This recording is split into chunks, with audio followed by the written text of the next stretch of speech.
is where the heart is. Often a sacred place the soul yearns to return to, and that is the same vibe you get in an Assam type house. One who has stayed in it will agree.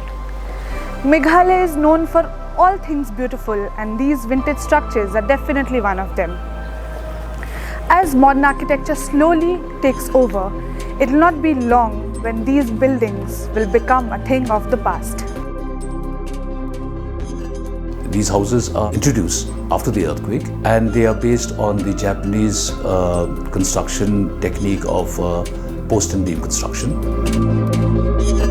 I would say the Assam type house have really changed the architectural landscape of the Northeast, and they are frame buildings, which is the ideal construction technology to have a frame building for a seismic area. The old traditional Khasi houses were also post and beam construction, like the Yengsab at Smith. That's a post and beam construction. So it seems to me that the Khasis, our forefathers, have known that this place is also a seismic area. The difference between the buildings of today and this building is that this building has the high ceiling and the rooms are very, very spacious. The English people, they wouldn't want to utilize the second half of as a second floor, but they love the space, which gives the beauty to the house. And this is a building which is more than 100 years. It's considered as the heritage site of Shillong now. I would appeal to the government of Meghalaya to retain this building. There was a saying that this building would be turned into a mall, which would very, very much hurt the sentiments of the people, because these sites will not be available, in years to come.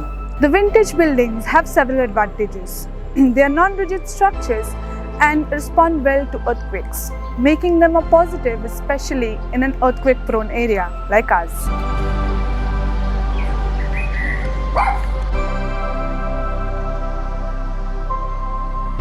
I was in Bombay for about 8 to 10 years, and when my parents retired, I decided to come back to Shillong, and we decided to renovate a very, very, very old house. My parents, my great-grandparents, my grandparents, we all grew up in this house. When you live in an Assam type house, your soul kind of stays with it. So the moment you decide to break it, you lose a part of yourself. A lot of people in Shillong feel like it's very difficult to do this because of the monetary expenses that go behind it. But if you look into it, you'll realize that the government is actually giving out a lot of schemes that will help you. And Meghalaya as a tourism state, I think it's a very nice way to not just meet new people, but keep the soul of our state alive. These traditional and vintage structures need to be retained. Otherwise, how different will our home be from the skyscraper cities?